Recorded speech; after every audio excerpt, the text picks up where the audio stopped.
नमस्कार, good morning. कैसे हैं आप लोग? संजीव, प्रतिमा, उमा, अंकित, दीक्षा, जगदीश, देवेंद्र, आशुतोष, सुमित, राहुल, भूपेंद्र, भावी, मेघराज, संतोष, ओमकार, सौरभ, अंजनी, धनंजय, चंदन, अवंतिका, पूजा, साधना, दीक्षा। गुड मॉर्निंग भाई, क्या हाल है आप सबके? नए चैप्टर को शुरू करने के लिए तैयार? यस। चलिए, तो आज हम नया टॉपिक, एकदम पहला टॉपिक हमारे अरिथमेटिक का शुरू करेंगे, जिसका नाम है रेशो एंड प्रोपोर्शन। आप जानते हैं कि पूरा जो मैथ्स है दो भागों में बटा हुआ है, ठीक है। एक होता है आपका अरिथमेटिक पार्ट और एक होता है आपका एडवांस पार्ट। अरिथमेटिक मतलब ratio, percentage, CI, SI, time and work, profit and loss, average, age, partnership, time and work, time and distance, train, boat and stream, ये सब क्या कहलाते हैं? Arithmetic. Number system, LCM, SCF, geometry, mensuration, algebra, trigonometry, coordinate geometry, ये सब क्या कहलाते हैं? ये सब कहलाते हैं एडवांस। और हम दोनों ही क्लासेस अटेंड करते हैं, मतलब आपकी दोनों क्लासेस लगती है, अरिथमेटिक भी और एडवांस भी, ये भी आपको पता है। अब मैं आपको ये बताता हूं कि ये जो अरिथमेटिक है, इस अरिथमेटिक के दो बहुत प्रबल दावेदार हैं। मैं ये कहता हूं कि पूरा अरिथमेटिक दो चीजों पे टिका हुआ है। जैसे कोई भी बिल्डिंग के पिलर्स होते हैं ना, तो मेरा ये मानना है कि पूरा अरिथमेटिक दो चीजों पे टिका हुआ है, रेशो और परसेंटेज।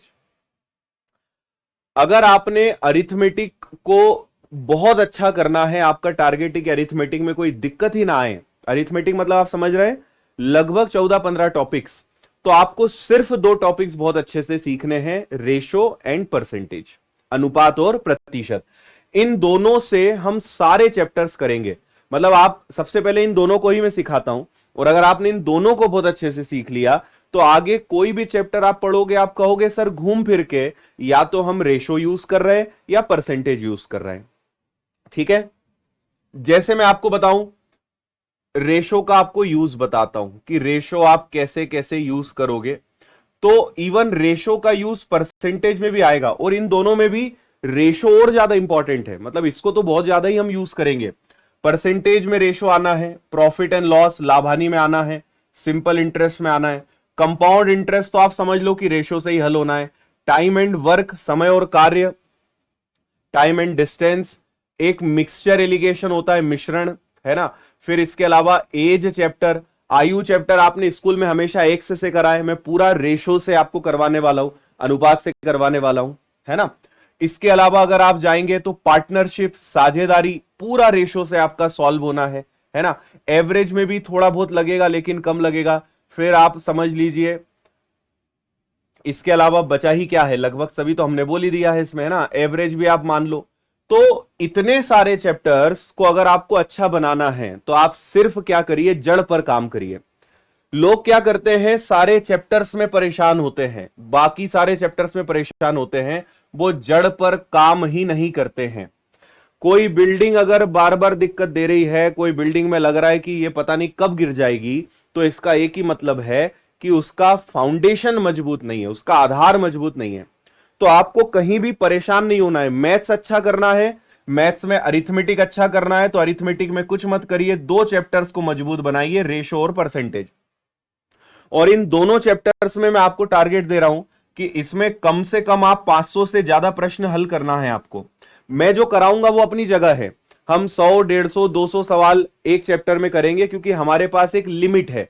बहुत ज्यादा भी हम चैप्टर को नहीं खींच सकते, क्योंकि हमें 30 से मतलब लगभग 35 चैप्टर्स पढ़ने हैं। तो आपका पर्सनल टारगेट ये होना चाहिए कि इन दो चैप्टर्स में एटलीस्ट आपको 500 से ज्यादा प्रश्नों की प्रैक्टिस खुद से करनी है। मैं जो पढ़ाऊंगा उसके अलावा बात कर रहा हूं, और आपने इन दो को अच्छा कर लिया तो आप पाएंगे कि ये दो अच्छा होने से आपका अरिथमेटिक यानी 50% मैथ्स खत्म, केवल इन दो चैप्टर्स के दम पर। और यही मैं हर जगह करवाऊंगा आपको, ठीक है। लेकिन इन दोनों के लिए भी हमें कैलकुलेशंस की जरूरत थी, तो इसीलिए मैंने आपको क्या करवाया, कैलकुलेशन तो भाई पूरे मैथ्स के लिए इंपॉर्टेंट है ना। कैलकुलेशन तो आपके पूरे मैथ्स के लिए इंपॉर्टेंट है। अब जब हम इन चैप्टर्स को हल करेंगे, प्रश्न को सॉल्व करेंगे, काटा पीटी, गुणा भाग, जोड़ना घटाना, कैलकुलेशन अच्छा चाहिए, तो इसलिए मैंने आपको पहले कैलकुलेशन सिखाया। कैलकुलेशन हो गया, अब अरिथमेटिक की हम शुरुआत कर रहे हैं। पहला चैप्टर हमारा रेशो है। दूसरी बात कि आप मानकर चलिए कि दोनों चैप्टर्स हम लगभग 15 दिन पढ़ेंगे, मतलब 15 दिन रेशो, 15 दिन आपका चलेगा परसेंटेज। बड़े चैप्टर्स हैं ये, है ना, इनमें समय आपको देना पड़ेगा। और फिर मैं हर बार की तरह एक ही बात आपको कहूंगा कि आप चैप्टर को स्टार्ट करने पे फोकस मत करो, चैप्टर को एंड करने पे फोकस करो। आप में से कईयों की आदत होती है कि जब नया चैप्टर चालू होता है वो बहुत अच्छे से आते हैं, एक दिन दो दिन आएंगे, फिर उनका मन लगना कम हो जाता है, चैप्टर का डिफिकल्टी लेवल बढ़ता है, तो इनकी भागने की रफ्तार बढ़ती जाती है, फिर ये गायब हो जाते हैं। फिर जब नया चैप्टर आता है ये सोच कर आते हैं कि अब जो है रेगुलर रहेंगे, फिर 4 दिन पढ़ा फिर भाग जाते हैं। ऐसे पढ़ने से बेटर है कि आप ना पढ़ें, है ना, इतना पढ़ के भी क्या एहसान कर लेंगे, इससे अच्छा है कि ना पढ़े। आप सिर्फ कोर्स का पैसा और अपना समय खराब कर रहे हैं, इससे अच्छा कुछ और काम करें तो वो ज्यादा बेहतर रहेगा। मैदान में कूद गए हो तो फिर डूबकर ही काम करना है, डूबकर पढ़ना है। या तो आना नहीं था, या तो तैयारी करने का मन नहीं बनाना था, और अगर मन बना लिया है तो फिर पूरी ईमानदारी से इधर लग जाओ। आधे अधूरे छोड़ पकड़ करके करोगे आप जीवन में किसी काम में सफलता हासिल नहीं कर पाओगे। जिस काम को हाथ में लो ये तय मान लो कि भाई इसको अब अच्छे से करना है, मन लगे ना लगे, तबीयत खराब हो, कितनी ही जिम्मेदारियां हो, कितने ही काम हो, करना है मतलब करना है। या तो आना नहीं था और आ गए हो तो पूरी शिद्दत के साथ लगो, चाहे कितनी ही रुकावटें आए। और रुकावटों का बहाना मत बनाओ, ना उनकी सांत्वना लो, ना उनको पूरा दोषी साबित कर दो कि इन कारणों से मैं पढ़ नहीं पा रहा हूं, लेकिन मैं तो इतना दूध का धुला हूं, बस ये चीजें हैं इस कारण मैं पढ़ नहीं पा रहा हूं। तो ये सब बकवास है। आपको भी पता है कि सब चीजें मैनेज की जा सकती है, हर चीज को व्यवस्थित करके पढ़ाई के लिए समय निकाला जा सकता है ना। तो अपने आप को बेवकूफ बनाना बंद करें, अपने आप को मूर्ख सिद्ध करना बंद करें, खुद के प्रति ईमानदार रहें और समय निकालें, क्योंकि कल को सिलेक्शन नहीं होगा तो पूरी जिंदगी बर्बाद भी आपकी ही होनी है, और उस बर्बाद जिंदगी के जिम्मेदार आप स्वयं होंगे। पूरी जिंदगी भर जो संघर्ष, मेहनत और बहुत हार्डवर्क करना पड़ेगा उसके जिम्मेदार आप होंगे। और उस समय लाख पछताना कि काश उस समय मेहनत कर लेते, काश उस समय लापरवाही नहीं करते, काश ये काश वो, अब कुछ नहीं हो सकता। 90% लोग काश की जिंदगी जी रहे हैं, क्योंकि उनके पास जब समय था उन्होंने उसके महत्व को नहीं समझा। आज गधों की तरह मेहनत कर रहे हैं, सुबह निकलते हैं, रात को आ रहे हैं, 12-12, 15-15 घंटे काम कर रहे हैं। अगर आज 15 घंटे काम कर रहे हैं, 6 घंटे ढंग से पढ़ लेते रोज, तो आज बहुत सुकून की जिंदगी जीते। लेकिन वक्त के साथ दिक्कत यह है कि यह समय रहते समझ नहीं आता है, यह बीत जाता है तब अपनी महत्व और अपनी इंपॉर्टेंस समझा के जाता है। इसलिए आप इस भंवर में मत फंसना, मैं बार बार आपको यही समझा रहा हूं, क्योंकि ये जो समय है बहुत कंफर्टेबल है, आपको बड़ा मजा आएगा इस समय तो, कि बस सब बढ़िया चल रहा है, मम्मी पापा को भी धोखा दो, खुद को भी धोखा दो, दोस्तों को भी धोखा दो। बाद में पता चलेगा कि सबको धोखा देने के चक्कर में जिंदगी अपनी खराब कर ली, पता ही नहीं चला। ठीक है भाई, चलो तो शुरू करते हैं अंताक्षरी लेकर प्रभु का नाम। आपको थोड़ा सा बेसिक में समझाता हूं रेशो के बारे में। शुरुआत के प्रश्न थोड़े से किस टाइप के रहेंगे वो मैं आपको बता देता हूं, है ना। शुरुआत में हम कुछ इस प्रकार के प्रश्नों पे ज्यादा फोकस करेंगे, ये जो होते हैं ना इस टाइप के। फिर इसके बाद इवारती प्रश्न आएंगे, उनमें आपको काफी मजा आएगा, है ना। रेगुलर रहना है, रोज क्लास अटेंड करना है, लाइव देखो रिकॉर्डेड देखो मुझे फर्क नहीं पड़ता, रोज का काम रोज खत्म करने की आदत बना लो। एक आदत बना लो कि जितनी क्लासेस अपने कोर्स में है रोज देखना है, चाहे कुछ हो जाए, ठीक। हम्म, आ जाओ। देखो सबसे पहले आप एक चीज समझो कि रेशो का मतलब क्या होता है। रेशो का मतलब होता है रिलेशन, एक संबंध, है ना। जैसे आपसे कहा गया कि ए और बी का अनुपात, ए और बी का अनुपात 3:4 है, 3:4 है ना। इसका मतलब क्या है? इसका मतलब है कि अगर आपको हमेशा टोटल करना है, और मैं आपको सही बताऊं तो आप रेशो का मतलब हमेशा समझिए कि कुछ लोगों के बीच में बांटा गया हिस्सा, कुछ लोगों को कितना टुकड़ा मिलेगा, कुछ लोगों को कितना शेयर मिलेगा, है ना, उनको कितना पार्ट मिलेगा, आप ऐसे समझिए।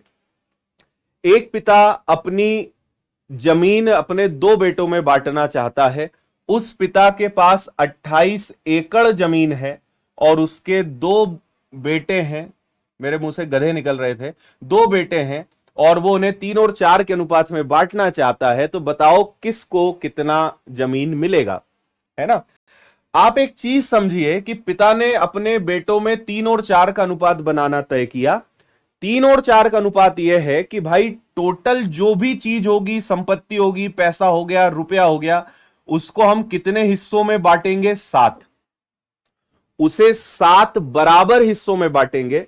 उसमें से एक बेटे को 3 हिस्से दे देंगे, एक को 4 हिस्से दे देंगे, है ना। और आप एक चीज हमेशा ध्यान रखना कि ये सारी चीजें हमेशा इक्वल बंटती है, ये सारी चीजें हमेशा बराबर बंटती है ना। तो मेरे पास 28 एकड़ जमीन है और 4 और 3 7 हिस्सों में बांटना है। एक की वैल्यू कितनी आएगी भाई? 4। इस चैप्टर में आपको हमेशा 1 की वैल्यू फाइंड करने पर फोकस करना है कि भाई जितने हिस्सों में बांटना हो, एक बराबर कितना, एक की वैल्यू क्या? 7 बराबर 28 यानी 1 बराबर 4। भाई मुझे 7 हिस्से करने हैं कुल संपत्ति के, तो हर हिस्से में 4 एकड़ जमीन आएगी। अब एक बच्चे को 3 हिस्से देना है और एक बच्चे को 4 हिस्से देना है। तो 4 का 3 में गुणा करिए, एक को 12 एकड़ मिलेगी और एक को कितनी एकड़ मिलेगी? 16 एकड़ मिलेगी। क्या बात समझ में आ रही है आपको? हमेशा 1 की वैल्यू फाइंड करनी है, एक की वैल्यू आपको पता लगानी है। एक और उदाहरण देखते हैं कि हमें ए, बी और सी में 2, 3 और 4 के अनुपात में 27,000 रुपए बांटने हैं, 27,000 बांटने हैं। तो आप सबसे पहले आपका फोकस है 1 की वैल्यू पता लगाना, एक बराबर पता लगाना। तो भाई मुझे जो भी चीज है 4, 3, 7 और 2 9, कितने हिस्सों में बांटना है? 9। तो पहले मैं देखूंगा कि 27,000 को अगर 9 हिस्सों में बांटा जाए तो हर हिस्से की कीमत क्या होगी, हर टुकड़े की कीमत क्या होगी? 3,000। 3,000 का गुणा 2 में करिए तो एक को 6,000 मिलेंगे। 3,000 का गुणा 3 में करिए, एक को 9,000 मिलेंगे। 3,000 का गुणा 4 में करिए, एक को 12,000 मिलेंगे। इस अनुपात में पैसा बढ़ गया, हो गया। तो पहले कुल हिस्सों में बांटो और फिर हर एक को उसमें से कितना हिस्सा मिलना है वो आपको बताना है।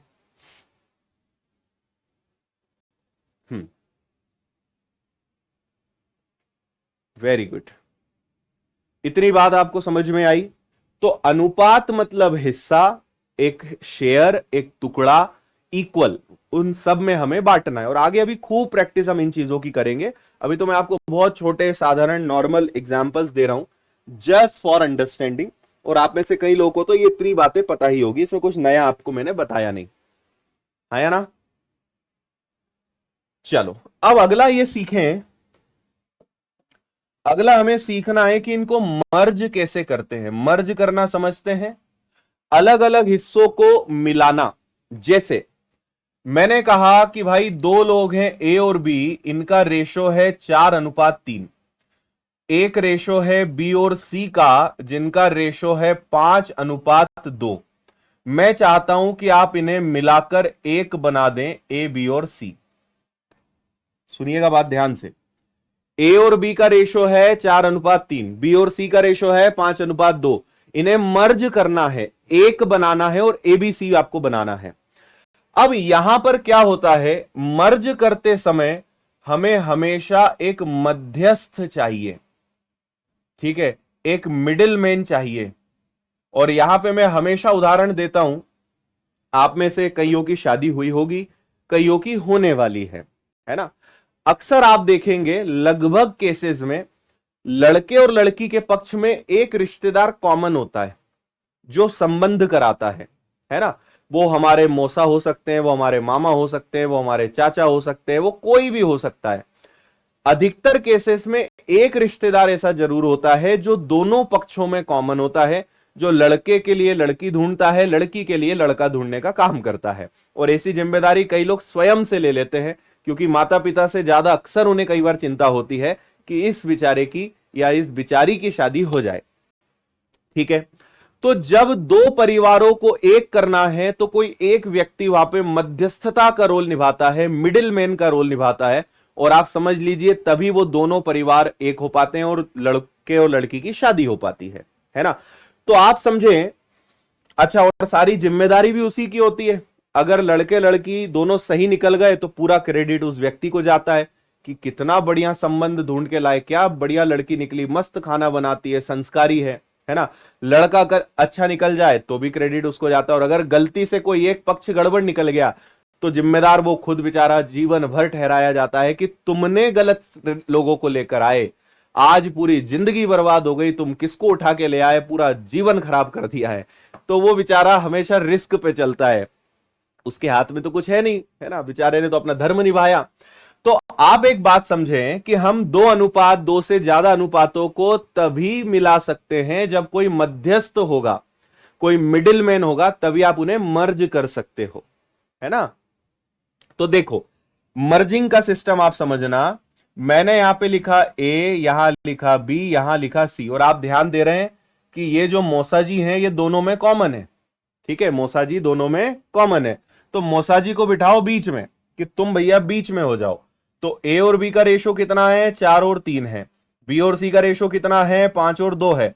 और अब इनको मर्ज करना है। तो आपको क्या करना है, जो खाली जगह है उसमें नंबर को खिसका देना है। जैसे 3 के बाजू में जगह खाली है तो यहां 3 लिख दो, 5 के बाजू में जगह खाली है तो यहां 5 लिख दो, यहां 3 है तो यहां 3, यहां 5 है तो यहां 4। अब इनका आप क्या करेंगे, गुणा करेंगे। तो 5 और 4 का गुणा कर दिया तो 20 आ गया, 3 और 5 का गुणा कर दिया तो 15 आ गया, 3 और 2 का गुणा कर दिया तो 6 आ गया। अच्छा, ये सारे नंबर किसी से अगर कट सकते हैं तो काट दो, पर ये किसी भी एक नंबर से नहीं कट रहे हैं, तो यही आपका आंसर माना जाएगा कि एबीसी का रेशो कितना है, 20, 15 और 6। बताओ, समझ में आया? हाँ। सर, आपकी शादी किसने करवाई? बहुत बढ़िया, तुम मुझे बीच में जरूर लाया करो, है ना। मेरी शादी कराने में मेरी मम्मी के मामा जी कॉमन थे, उन्होंने दोनों परिवारों को एक कराया। ठीक है। हाँ,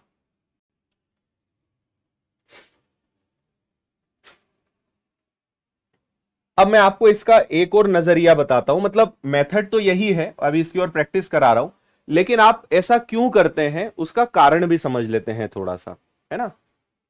हाँ, जैसे क्या होता है आप समझना, ए और बी का रेशो है 4:3, बी और सी का रेशो क्या है, 5:2।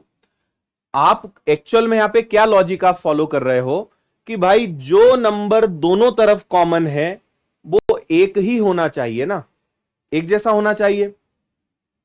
इधर 3 है, इधर 5 है, भाई यहां पे b की वैल्यू कितनी है, 3 है, यहां पे b की वैल्यू कितनी है, 5 है।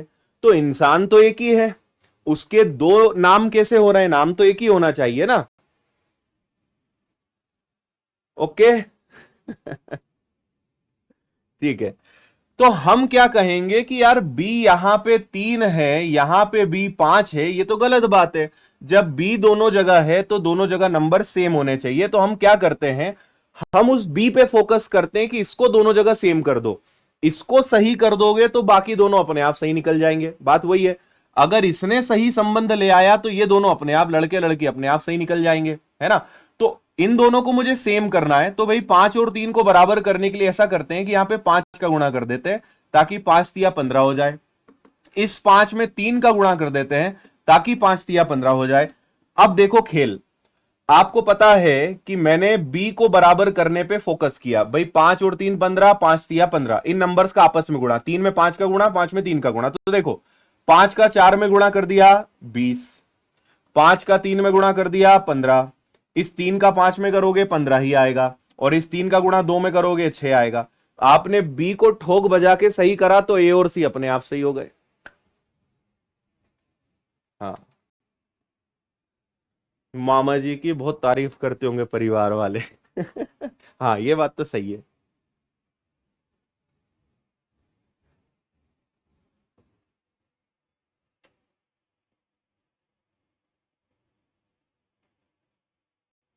बताओ भाई।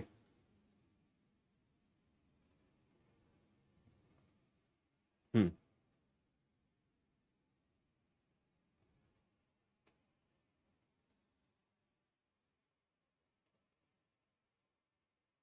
जब हमारी शादी हुई ना भाई, उस समय, नहीं शादी नहीं, मतलब जब रिश्ता तय हुआ उस समय हम बेरोजगार थे, एक प्राइवेट जॉब करते थे, वो छोड़ दिया था, सरकारी नौकरी थी नहीं। उस समय हमारा रिश्ता तय हुआ है ठीक है, लड़की वालों ने कितनी बड़ी रिस्क ली है आप देखो। चलो क्लियर। अब आपको, अरे यार एक और एग्जाम्पल मुझे देना है, पर यहाँ पे जगह खाली नहीं है, तो मुझे यहां देना पड़ेगा, है ना। यहां पे मैं एक और आपको एग्जाम्पल दे देता हूं, सुनिएगा। मैंने कहा कि ए और बी का रेशो 2:3 है, बी और सी का रेशो 4:1 है, सी और डी का रेशो 3:2 है। तो अब मुझे ए बी सी डी को मर्ज करना है कि ए बी सी डी का अनुपात क्या होगा। हाँ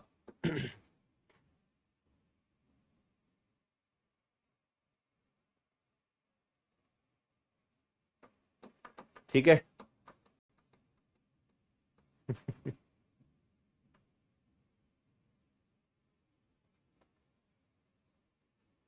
ठीक है। अरे वाह सरिता जी, जन्मदिन की शुभकामनाएं आपको, और जॉब के लिए भी बधाई उनका रिस्क लेना सफल हो गया है ना। समझ रहा हूं मैं तुम क्या बोल रहे हो। गवर्नमेंट जॉब ली तो मैंने, है ना, उसके बाद फिर मैंने, भाई फिर मुझे लगा कि यार इन्होंने इतनी रिस्क लिए तो अपनी भी जिम्मेदारी बनती है, तो फिर मैंने पढ़ाई चालू करी, जॉब लिया, पर फिर छोड़ भी दिया। क्रॉस मेथड से भी कर सकते हो, कोई दिक्कत नहीं है। देखो अब यहां क्या होगा कि इन दोनों में मध्यस्थ का काम बी करेगा और यहां पे मध्यस्थ का काम सी करेगा। तो आप तो इसको एक स्टेप में उड़ा सकते हो, उस मेथड को ध्यान से सुनना, कैसे आप इनको एक साथ कर सकते हो। पहले लिख लो, ए और बी क्या है, 2 और 3, बी और सी क्या है, 4 और 1, सी और डी क्या है, 3 और 2। और जैसा मैंने आपसे थोड़ी देर पहले कहा था कि जो खाली जगह है वहां पे उसी नंबर को खिसका दो, वही नंबर आगे बढ़ेगा, है ना। तो यहां अगर 3 है तो यहां भी 3 और यहां भी 3, यहां 1 है तो यहां भी 1, यहां 4 है तो यहां 4, यहां 3 है तो यहां भी 3 और यहां भी 3। समझ गए, 3 है तो 3 3, 4 है तो 4, 1 है तो 1, 3 है तो 3 3। जो उस लाइन में नियरेस्ट नंबर है वही आगे बढ़ेगा। क्लियर। और इसके बाद आपको सिर्फ मल्टीप्लाई करना है, गुणा करना है। तो इनका आप गुणा करेंगे, 4 तिया 12, 12 दूनी 24, फिर 4 तिया 12, 12 तिया हो जाएगा आपका 36, 3 तिया कितना हो जाएगा 9, और 3 दूनी कितना हो जाएगा 6। ये सब अगर और कट सकते हैं तो काट दो। तो ये 2 से कट जाएगा 12 बार, या 3 से ही कट जाएगा ना, 3 से कट जाएगा 8 बार, ये 3 से कट जाएगा 12 बार, ठीक है, ये 3 से कट जाएगा 3 बार, और एक 3 से कट जाएगा ये 2 बार। ये आपका फाइनल आंसर है कि 8 12 2 3, 8 12 3 2। अगर सारे नंबर किसी एक ही नंबर से कैंसिल हो सकते हैं तो आपको करना है।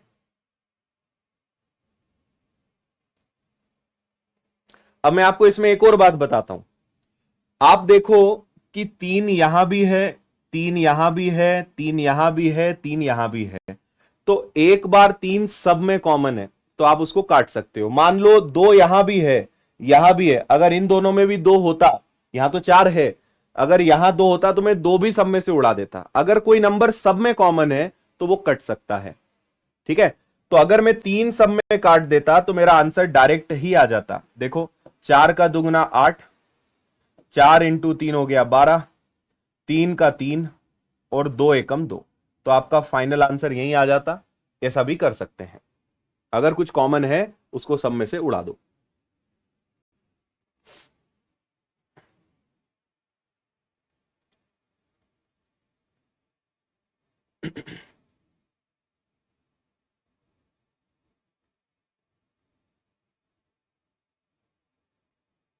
ठीक है, चलो अब प्रश्न पर आते हैं, थोड़ा प्रश्नों को समझते हैं। एबीसी में मुझे 93100 93,100 रुपए बांटने हैं। एबी और बीसी का रेशो दिया हुआ है, सीडी का भी दिया हुआ है, तो सी का हिस्सा ज्ञात करिए। तो पहले तो सबको मर्ज कर लो, एक ए है, एक बी है, एक सी है, और एक डी है। इनमें रेशो क्या है 1 और 2 का, इनमें रेशो क्या है 3 और 4 का, इनमें रेशो क्या है 5 और 6 का, ठीक है। अब यहां 2 है तो यहां भी 2, यहां भी 2, यहां 4 तो यहां 4, यहां 3 तो यहां 3, यहां 5 तो यहां भी 5। देखो यहां 3 है, यहां 3 है, लेकिन यहां कहीं भी 3 नहीं है, इसमें 3 नहीं है, नहीं तो 3 सब में से कट जाता। तो ठीक है, गुणा करिए, 5 का 3 गुना हो गया 15, ठीक है, 5 का 3 गुना 15, 15 का दुगना हो गया 30, 20, 20 का दुगना कितना हो गया 40, 24, 24 का दुगना कितना हो गया 48। इनमें कुछ भी कॉमन निकल नहीं रहा है या ना? हाँ, ठीक है। अब क्योंकि इनमें कुछ कट पिट नहीं सकता है तो मुझे इसी अनुपात में बांटना पड़ेगा। तो मेरे पास कितना पैसा है, 93,100 रुपए मेरे पास हैं, और मैंने आपसे कहा कि जो अनुपात है मतलब इतने हिस्से मुझे करने हैं, 93,100 के इतने पीसेस करने हैं, इतने टुकड़े मुझे करने हैं, है ना? तो चलो करते हैं। तो यहां पे क्या हो जाएगा, 8 और 5 13, 4 4 8, 4 12 और 1 13, इन सब का योग आ रहा है 133। मतलब मुझे कितने हिस्से करने हैं, मुझे 133 हिस्से करना है, ठीक है। 133 से अगर मैं काटूंगा, और मैं पहले ही बोल चुका हूं कि हमेशा 1 की वैल्यू फाइंड करनी होती है, जहां तक मेरा अनुमान है कि ये 7 बार कटेगा यूनिट डिजिट से, मैंने देखा। तो एक की वैल्यू कितनी आ गई, एक की वैल्यू आपकी आ गई 700। आपसे बोला है सी का हिस्सा बताइए, तो सी का हिस्सा यानी 40। तो सी एक की वैल्यू अगर 700 है तो सी के हिस्से में 40 हिस्से जाने हैं, यानी सी भाई को कितने रुपए मिलेंगे, उसे 28,000 मिलेंगे, 28,000 मिलेंगे। D is your answer.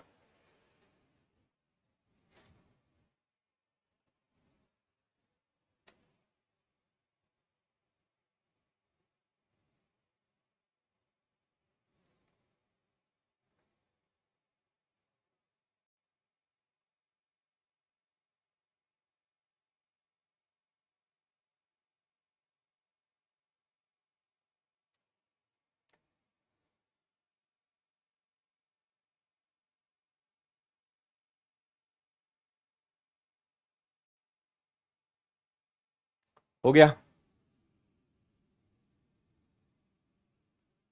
चलो कोई डाउट तो नहीं है? ₹3600 की धनराशि सीमा, कोमल, रीता में इस प्रकार बांटना है कि सीमा और कोमल के हिस्सों का अनुपात 1.5 और 2 हो, कोमल और रीता का 2 और 2.5 हो, तो रीता का हिस्सा ज्ञात करिए। देखो मैं आपको एक चीज बताता हूं, अनुपात कभी भी, जैसे एक अनुपात है 1.5:2, और एक एग्जाम्पल हो सकता है 2:1/2 अनुपात 4:1/5। मैं आपको दोनों बढ़िया सॉल्व करके बताता हूं, आपको सीखने को मिलेगा। मैं आपसे यह कहना चाह रहा हूं कि अनुपात ना तो कभी दशमलव में हो सकता है, ना अनुपात कभी भिन्न में हो सकता है, कभी डेसिमल में नहीं हो सकता, कभी फ्रैक्शन में नहीं हो सकता है। Always remember. तो अगर दशमलव में है तो आप, जैसे ये आसान है, इसको आप डबल कर दो। हमारा उद्देश्य दशमलव हटना चाहिए, तो 1.5 का डबल कर दिया 3, 2 का डबल कर दिया 4, ये अब एक अच्छा अनुपात बन गया। मैं एक और काम कर सकता था कि 1.5 का मतलब 15/10, और ये 2 का 2 है। कभी भी ध्यान रखो, अनुपात में तिर्यक गुणा होता है, तो ये आपका 15 ही रहेगा, और 10 का दुगना 20 हो जाएगा। 5 से कटेगा 3 बार, 5 से कटेगा 4 बार, तो आपका आंसर 3:4 आएगा। कुल मिला के दशमलव हटना चाहिए। और अगर फ्रैक्शन है, भिन्न है, तो भी मुझे क्या करना है, 2 दूनी 4 और 1 5, तो ये आ गया 5/2। 5 इंटू 4 20 और 1, ये आ गया आपका 21/5। और जैसा मैंने कहा कि हमेशा इसमें क्रॉस मल्टीप्लाई होता है, तो 5 और 5 हो गया 25, 21 का दुगना हो गया 42। बस ये आपका रेशो है। तो ऐसे आपको कुल मिलाकर अनुपात के सही फॉर्मेट पे लाना पड़ेगा, भिन्न में या दशमलव में नहीं चल पाएगा। Accepted, not accepted. डन।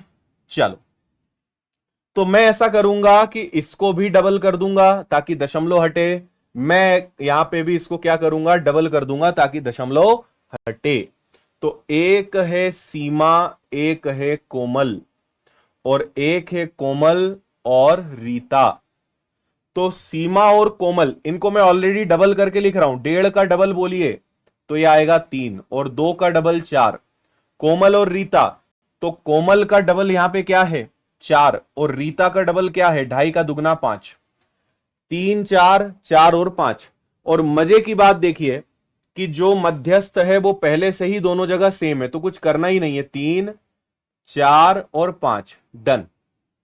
कुछ भी करने की जरूरत नहीं है, क्योंकि वो पहले से ही सेम बना हुआ है ना, तो आपको अलग अलग कुछ करने की आवश्यकता नहीं है।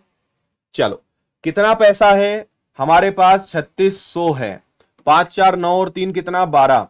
12 हिस्सों में बांटा, एक की वैल्यू मेरे हाथ में आई 300, 300। आपसे बोला है रीता का हिस्सा बताइए। रीता कितने रुपए लेकर बैठी है, कितने हिस्से लेकर बैठी है, 5। 5 तिया 15, 1500 रुपए इसका आंसर आएगा। डबल क्यों करा, आप 4 गुना कर दो, कोई दिक्कत नहीं, आप 8 गुना कर दो, दशमलव हटाना है। सबसे छोटी संख्या 2 है, बाकी आप 4 का गुणा करो, 8 का करो, 6 का करो, 10 का करो, सबसे आंसर आएगा।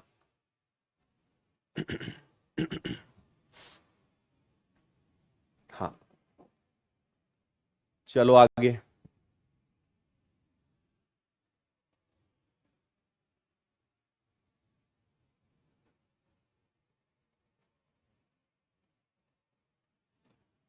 ए बी बी सी दिया हुआ है, तो ए सी बताइए। देखो भैया, ए है, बी है और सी है। ए और बी का रेशो है 4 और 5, बी और सी का रेशो है 3 और 10। ये हो गया। तो आपको क्या करना है, यहां 5 है तो यहां 5, यहां 3 है तो यहां 3। आपसे ए और सी पूछा है ना, तो 4 का 3 गुना कर दीजिए 12, 5 का 10 गुना कर दीजिए 50। मुझे बी से क्या मतलब है, उन्होंने जब पूछा ही ए और सी है तो मैं बी क्यों निकालूं। तो 4 तिया 12, 5 इंटू 10 50, 2 से और कट सकता है 6 बार, 2 से कट सकता है 25 बार। 6 और 25 आंसर है आपका, 6:25।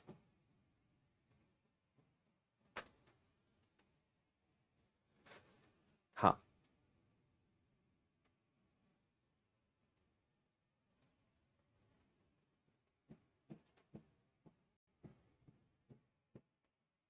पढ़ो।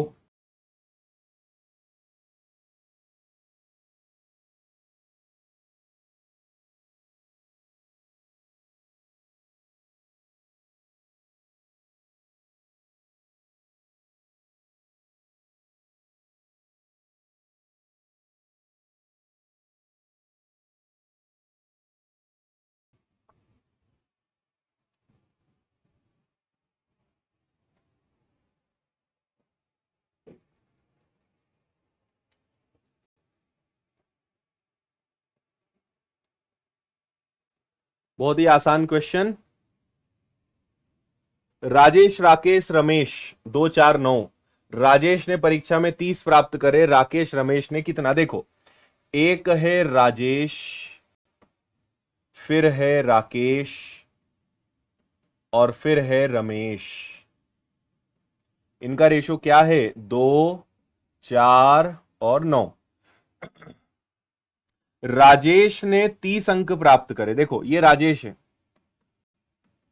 राजेश ने कितने अंक प्राप्त करे हैं? 30। तो राकेश और रमेश ने कितना प्राप्त किया? देखो, आपका हमेशा मेंस का सवाल है। आप मतलब कितना बड़ा आश्चर्य है कि यह मेंस का सवाल है। जिसके बारे में जानकारी हो, अगर सबके बारे में पता है तो उससे हल करो, किसी एक के बारे में पता है तो उससे हल करो। पर्पस हमारा यह है कि एक की वैल्यू पता होनी चाहिए। एक बराबर कितना? मुझे पता है कि राजेश ने 30 अंक लाया है। अगर राजेश के पास 2 हिस्से हैं और उसके पास 30 अंक है तो एक हिस्से की वैल्यू 15। इन्होंने कहा राकेश और रमेश के पास कितना? तो इनके पास कितने हिस्से हैं? 13 हिस्से हैं। जब एक हिस्सा 15 का है मेरे भाई, तो इनके पास, दोनों के पास टोटल कितना?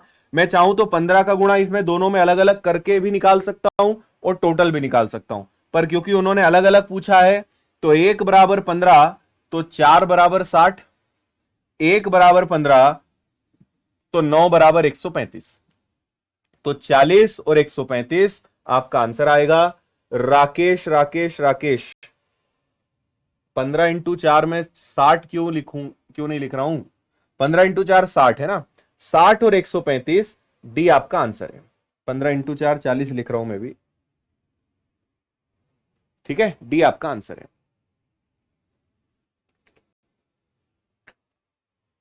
अगला,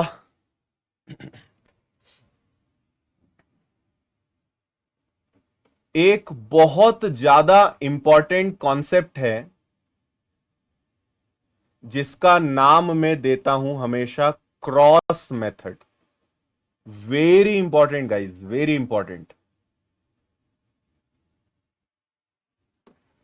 इसको यहां सीखते हैं और यह कॉन्सेप्ट एज में बहुत काम आएगा, बहुत ज्यादा, आयु वाले चैप्टर में।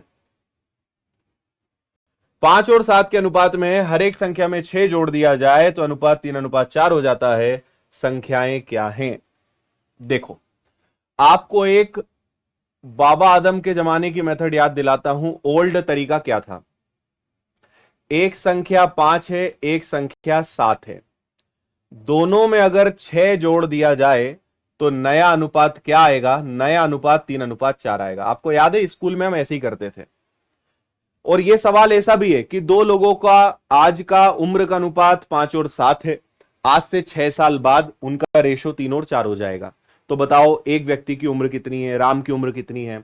ये आयु में भी काम आएगा, तो इसलिए इसको थोड़ा सीखो। तो ये मेथड तो है ही भाई, जिसको पुराने जमाने से करना है वो इससे करे।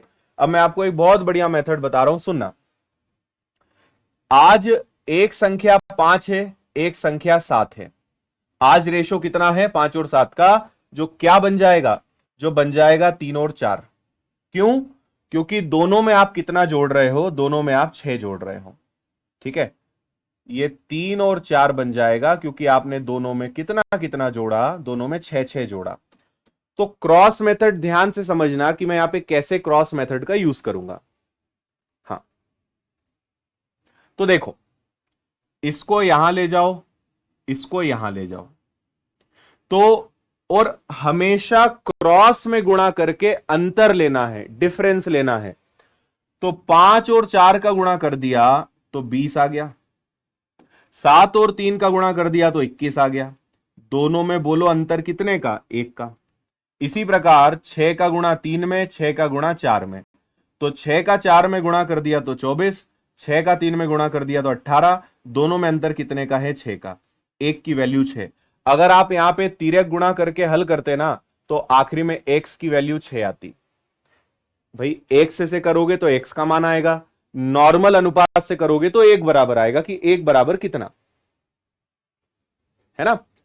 1 बराबर 6। तो आपसे क्या बोला है? वो संख्याएं बताओ, और जो भी आए हमेशा गुणा इस पहले वाले अनुपात में ही करना है। तो अगर एक की वैल्यू 6 है तो एक बार 6 का गुणा 5 में कर दो, एक बार 6 का गुणा 7 में कर दो।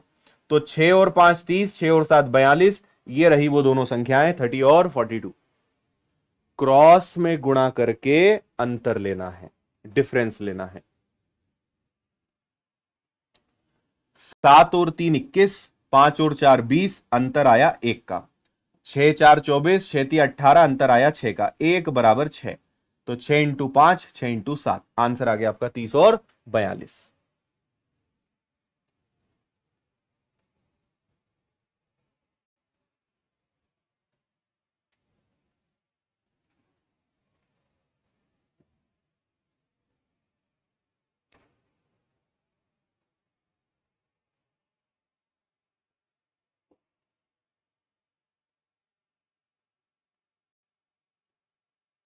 हाँ, आप इसको भी हल करोगे, सेम मेथड, ये इसी मेथड का शॉर्टकट वर्जन है ना। दोनों अनुपात लिखना है, 1:5 और 7 था, 1:3 और 4 था। इसको भी 6 बढ़ाया, इसको भी 6 बढ़ाया। इनका तिर्यक गुणा अंतर, इनका तिर्यक गुणा अंतर, सबसे बढ़िया। और इसके अभी बहुत सवाल करेंगे, घबराया मत करो इतना जल्दी। तुम लोग इतना घबराओगे ना, मतलब सब तो नहीं, लेकिन कुछ लोगों को मैं देखता हूं जरा में इतना उनका बीपी बढ़ जाता है कि हे भगवान ये क्या हो गया। इतना घबराओगे भाई तो तुम दिल के बीमार हो जाओगे। हाँ, डॉक्टर के पास जाना है क्या तुम्हें जल्दी?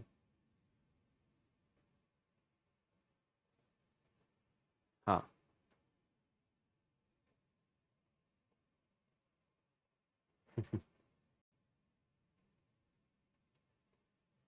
अगर माइनस दिया हो तो माइनस, वो भी बताऊंगा, अभी मत आप जाओ उस चीज पे ना, आगे सिखाऊंगा मैं आपको।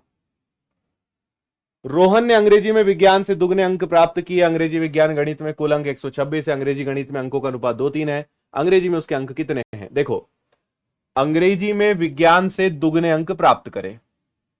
इंग्लिश में, इंग्लिश लिख देता हूं, इंग्लिश में साइंस से दुगने अंक प्राप्त किए।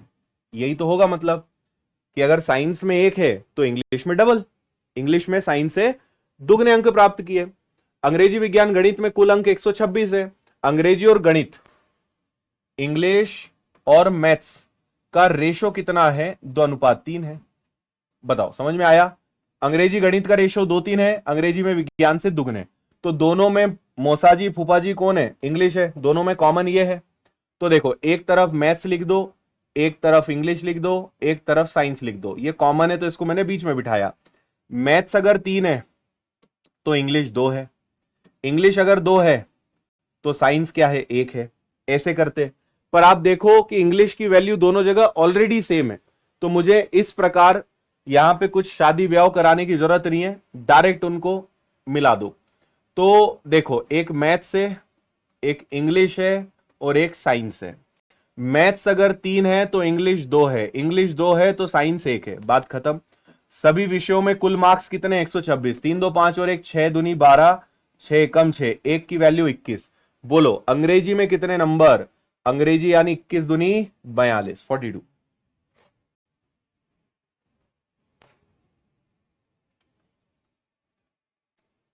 हम्म,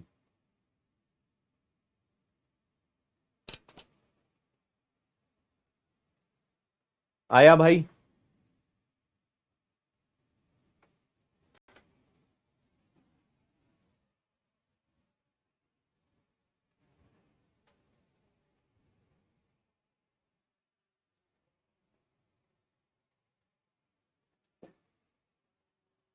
डिजिटल सम जब लगाना होगा मैं बताऊंगा, अभी जरा तुम थोड़ा शांत रहोगे तो ज्यादा अच्छा है। डांट खाओगे ऐसे में सबके सामने।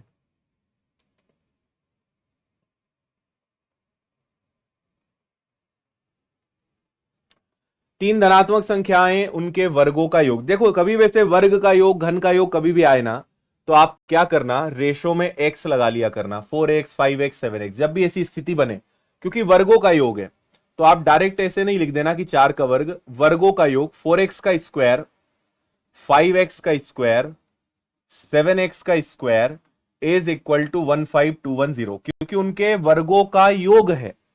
तो उस केस में ऐसे हल कर लेना। और इसके आगे मैं आपको अब ये होमवर्क में दूंगा, आप आराम से दिमाग लगाना और इसको सॉल्व करना। नहीं बनेगा, कल सबसे पहले हम इस सवाल को करेंगे। और कल शनिवार है लेकिन आपकी क्लास लगेगी क्योंकि सोमवार को अपनी छुट्टी थी, है ना, तो इसलिए कल आपका सेशन रहेगा, सुबह का भी शाम का भी। ठीक है।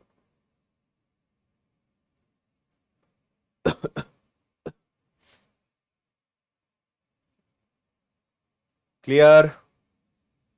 तो मजा आया? रेगुलर रहना है, मैं पहले ही बता रहा हूं, नहीं तो बहुत कुटाई होगी तुम्हारी।